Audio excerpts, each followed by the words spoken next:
জয় নিতাই, জয় গৌর হরিবল, জয় রাধেশ্যাম। সাধুগুরু বৈষ্ণবের শ্রীচরণে আমার শত সহস্র কোটি কোটি দণ্ডপদ।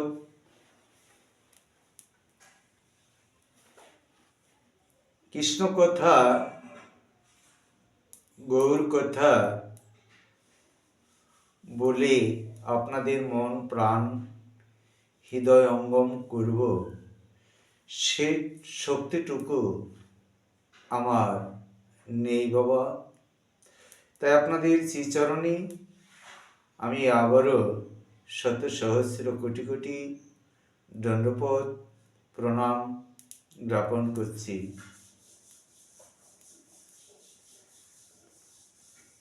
এই কৃষ্ণ কথা, মধুর কথা শুনলে জুড়ায় এই ভব ব্যথা। তাই আমরা যতক্ষণ পর্যন্ত এই গীতা শ্রবণ করব, ততক্ষণ পর্যন্ত যেন আমাদের কর্ণপাত হৃদয়ঙ্গম একাগ্র চিত্রে কায়মন বাক্যে যেন শ্রবণ করতে পারি এবং করাতেও পারি। জয় নিতাই, জয় গৌর হরিবল, জয় রাধেশ্যাম। কর্মযোগ 15 নং শ্লোক। জয় নিতাই, জয় গৌর হরিবল, রাধেশ্যাম। কর্ম ব্রহ্ম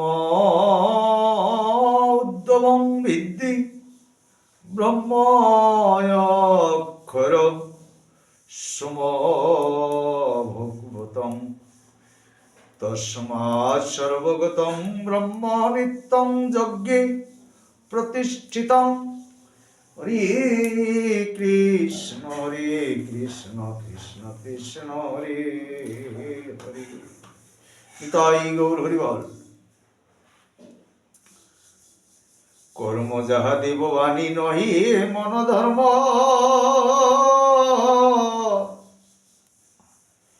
বেদবাণী ভগবদ্রুতি অক্ষরের কারণ। অতএব কর্ম কর, কর্ম হয় ঈশ্বর সাধনায়। সর্বগত ব্রহ্ম নিত্য যজ্ঞেতে স্থাপনা।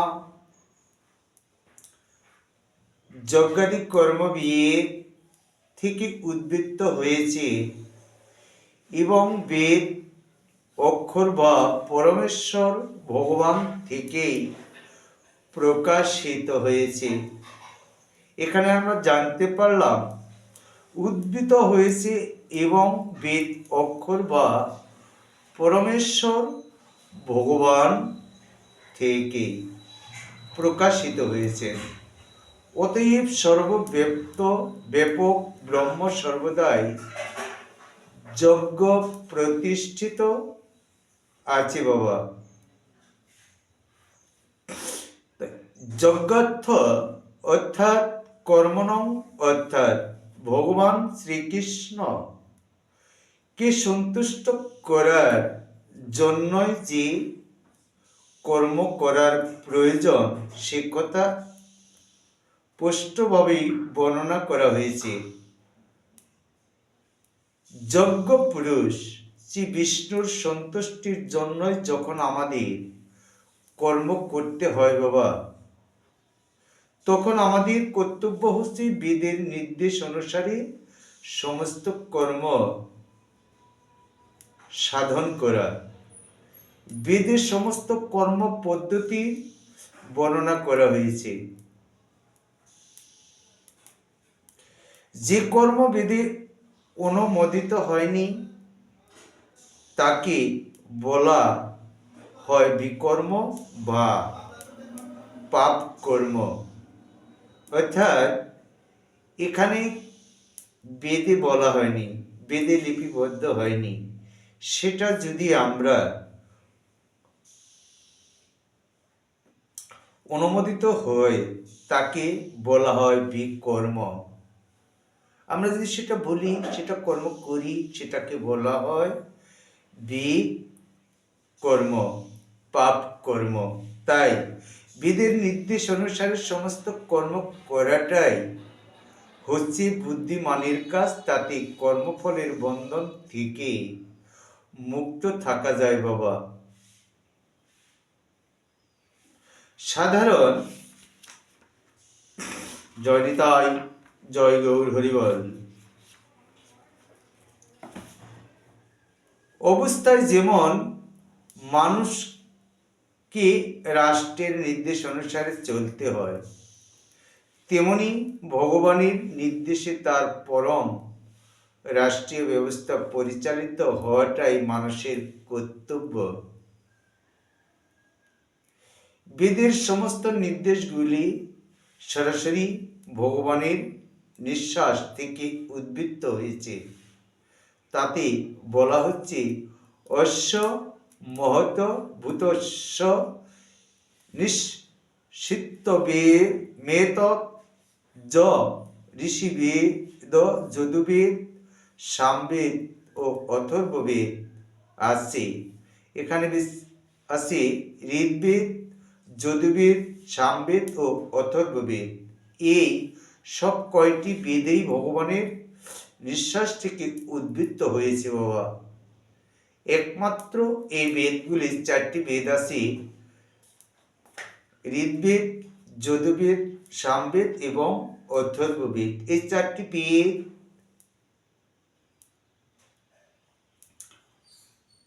কয়টি ভগবানের নিঃশ্বাস এবং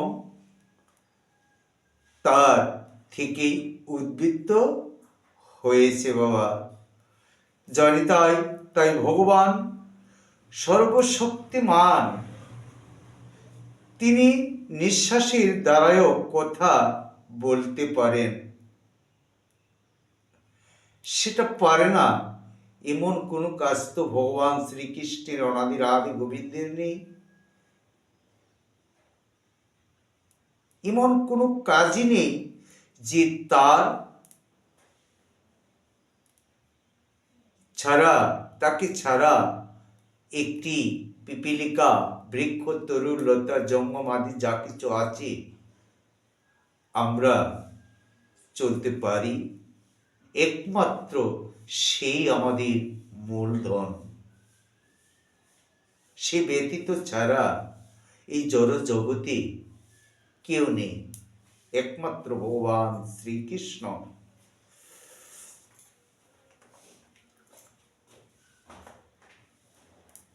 তাই ব্রহ্ম সংহিতাতে বলা হয়েছে সর্বশক্তিমান ভগবান তার যে কোন ইন্দ্রিয় নিঃশ্বাসের দ্বারা কথা জড়িতায়, তার যে কোন ইন্দ্রিয়ের দ্বারাই সব কয়টি ইন্দ্রিয়ের কাজ করতে পারেন, অর্থাৎ ভগবান তার নিঃশ্বাসের দ্বারাই কথা বলতে পারেন, তার দৃষ্টির দ্বারায় গর্ব সঞ্চার করতেও পারেন, তার একমাত্র দৃষ্টির দ্বারায়।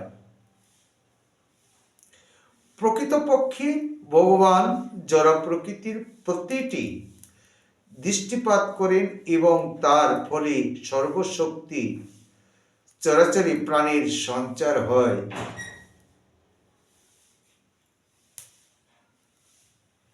জড় প্রকৃতির গর্ভে জীব সৃষ্টি করার পর এই সমস্ত বদ্ধ জীবেরা যাতে জড়বন্ধন থেকে মুক্ত হয়ে তার কাছে ফিরে আসতে পারে, সেই জন্যই তিনি বৈদিক জ্ঞান দান করেন।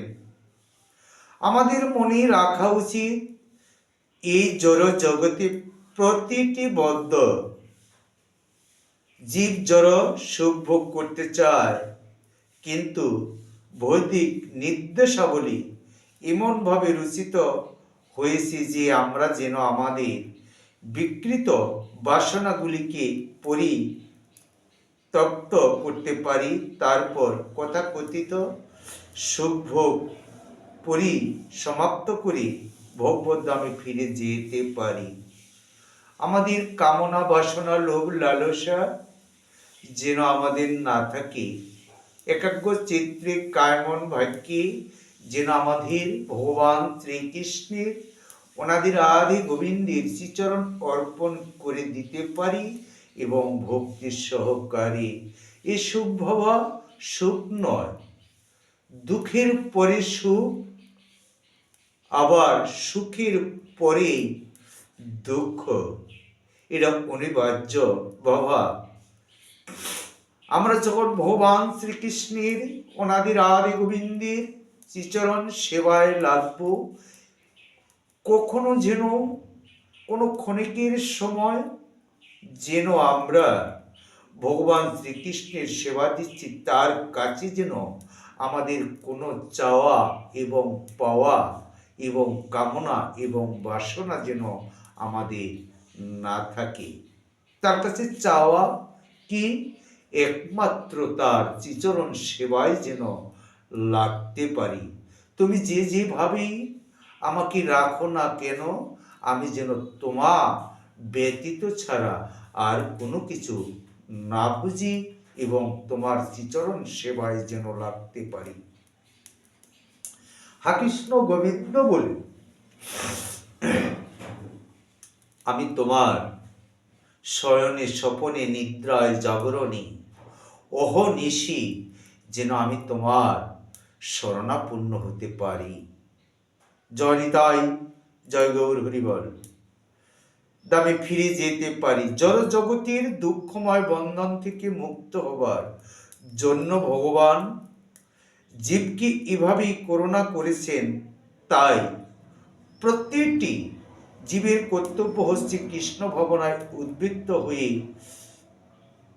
সংকীর্তন যজ্ঞ করা। আমরা যতই পূজা পার্বণ ধ্যান করি না কেন, একমাত্র কলিজীবীর কলির মুক্তির নিমিত্তে আমার গৌরাঙ্গ মহাপ্রভু একমাত্র পাপাচ্ছন্ন কলির জীবকে উদ্ধারের নিমিত্তে নিয়ে এসেছেন একমাত্র হরিনাম সংকীর্তন। সেই সংকীর্তন হরিনাম সংকীর্তন যেন কায়মন ভাগ্যে ব্রদন ভরে একবার কৃষ্ণ কীর্তন করিতে পারি দুটি নয়নের জল ছেড়ে দিয়ে। তবে হয়তো প্রভুর কৃপা হলে হতেও পারে, হবে না তা তো নয়। এখানে বলে গেছেন অষ্টাদশ অধ্যায় ৬৬ নং শ্লোকে বলে গেছেন,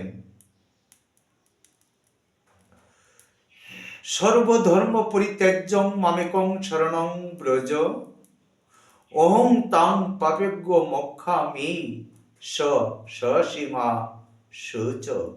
অর্থাৎ সবকিছু পরিত্যাগ করে একমাত্র আমারই শরণাপন্ন হও, সংশয় করো না, আমি তোমাকে মুক্ত করেই দিব।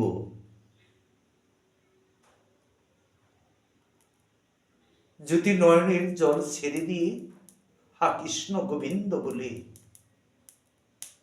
যদি আমাকে স্মরণ করে আমি সেই ভক্তি হয়ে যাই, ভক্ত যে আমার প্রাণ।